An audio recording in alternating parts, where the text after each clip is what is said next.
This is Sports Radio 1140, The Fan.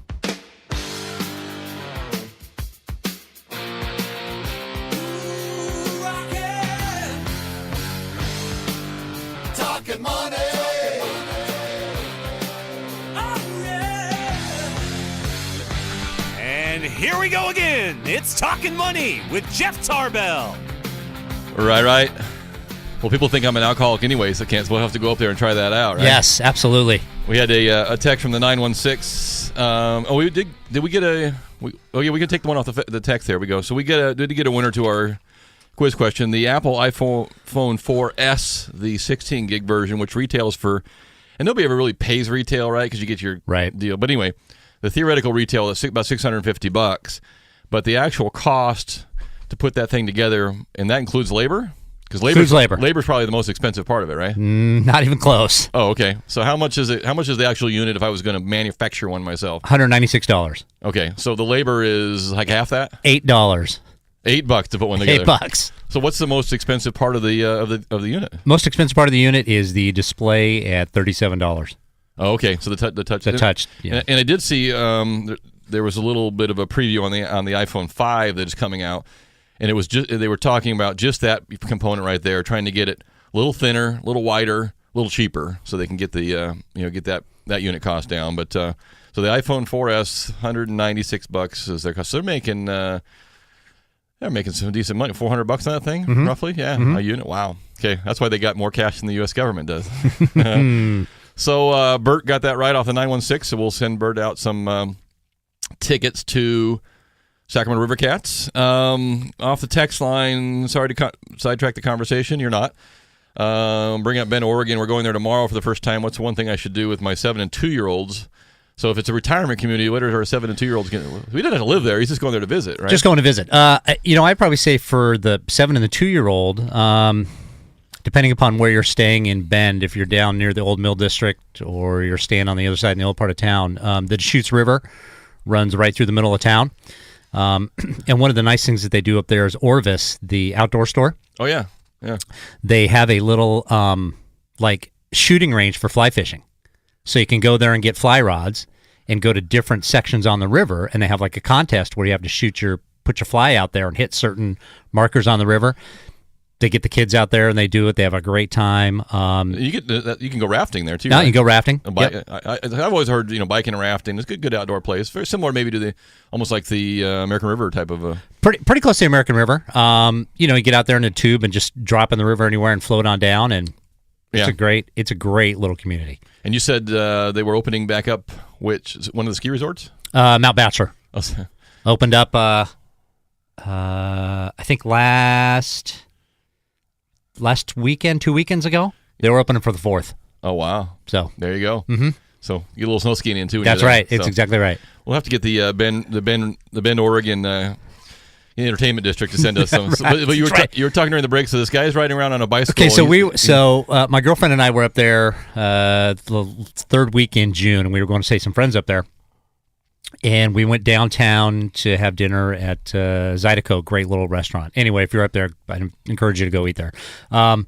So as we're parking, there's this gentleman that's riding his bike down the middle of the street. It's a little trike, 3-wheeler. And for those of you that have been to the Giants games at AT&T, they have the ride that goes from farther down the Embarcadero back to AT&T. It's kind of in a rickshaw. Well, this particular bike was a little bit more modified and had a table running down the middle of the back and had 8 people on either side, and it was actually a bicycle bar. Nice. So they had someone in the middle walking up and down, pouring drinks, serving beer as this guy was riding his bike down the middle of Old Town. He must have thighs the size of this table. His calves were pretty good size. Looks like he'd been on that bike for a little while. If you spill my beer while you're pedaling me around, I'm going to be really irritated. That is the height of I got to see that because I can't wait the 5 minutes to get from here to there. I need a beer while I'm going there. Awesome. I think it was $15 or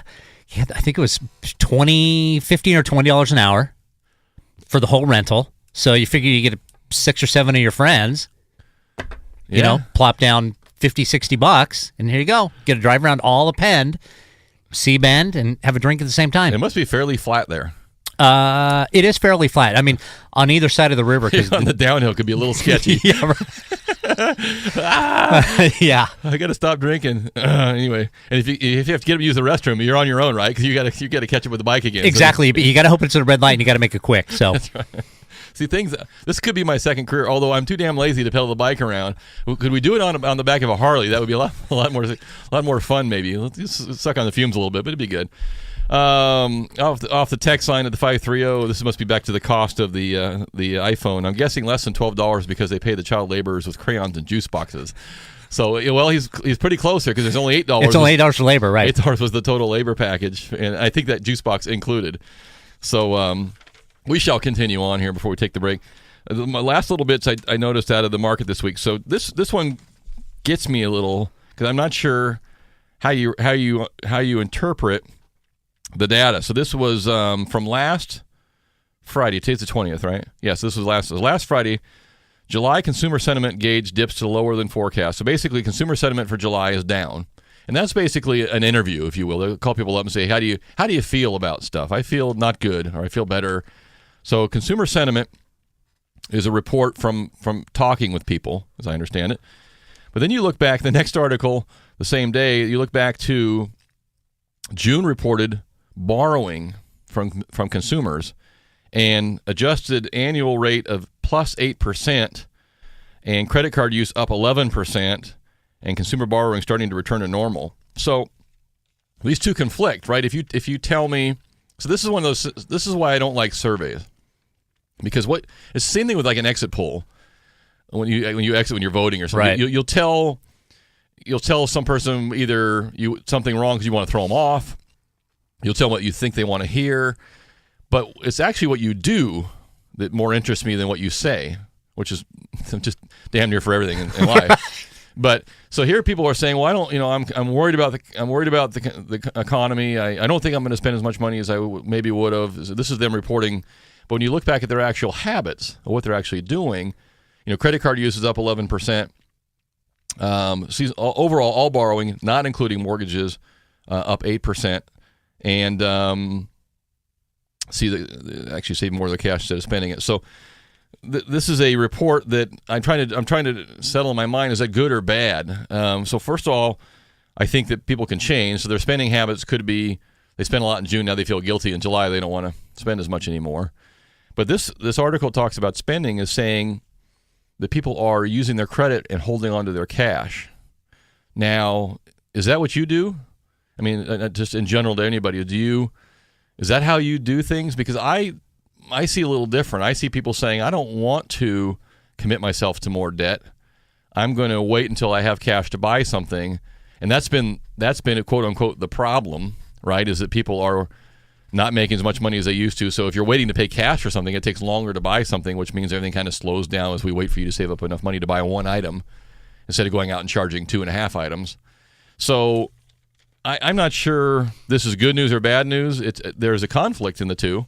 One of them says I'm not going to spend as much as I thought I would, and the other one, but they are. Right. Spending's up 8% overall and 11% on credit cards. But I'm not sure I buy the fact that people are using their credit cards more so they can save cash. I don't know. Is that what you would do? That's not what I would do. I don't think. I mean, I don't think. I don't look at that. At the end of the day, I look at my overall, if you will, my overall world of finances, and I say, well, okay, I spent $12,000 on my credit card, and I saved $6,000 in my savings account. Am I ahead, or I still owe $12,000? Right? Right. I owe $6,000 more than I got in my bank account. So do I feel better about myself? I mean, I don't know. I'm not sure that's accurate, but maybe it is. I mean, maybe having that few extra bucks in your savings account is more confidence to you than what you don't care about what's on your credit card. I don't know. It just seems a little bit of a contradiction. So I'd be interested to see how that shakes out. But what are your thoughts? Well, I'd probably say cash is king always. Yeah. But I guess for bigger ticket items. Well, certainly. I mean, finance bigger ticket items, but I mean, grocery store or clothes or gas or things of the everyday. I guess you could say expenditures. Cash. Yeah. I mean, credit probably, mortgage, automobile. And that probably reflects automobile sales were up a lot last month, a lot. And certainly people weren't paying cash for cars. Oh, no. And so that 8% increase overall reflects that number is because that's a big number. You buy a car, I don't care what kind of car you buy, that's a big number in comparison to your MasterCard. Right. Hopefully.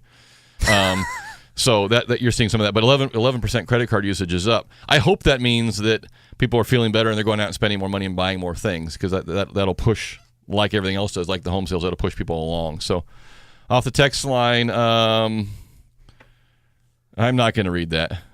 I am just. We have a lot of people that are very familiar with Bend, apparently, but I'm not reading anything about gypsies and redheads and STDs. I'm just not gonna do that. So I don't think, as part of a spokesman for the Bend, Oregon, apparently the Visitors Bureau up there, yes. Bureau, we are going to. So check this out. We got just a minute before the break. You talk about money, and we've been going on here about welfare and other things too. The department. This is the Treasury Department. We'll come back to this too. The Treasury Department collected $180 billion with a B billion in taxes and revenue last month. The highest May tally since 2006 and the second highest ever in the history of our country.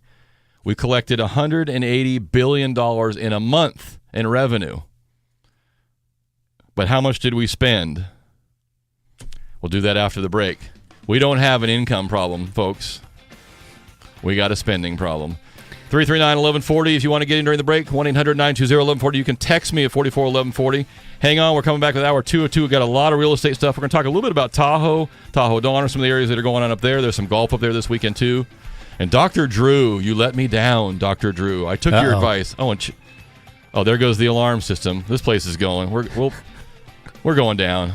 Not only going to die from mold, we're going to die from fire. This is Talkin Money. We'll be right back.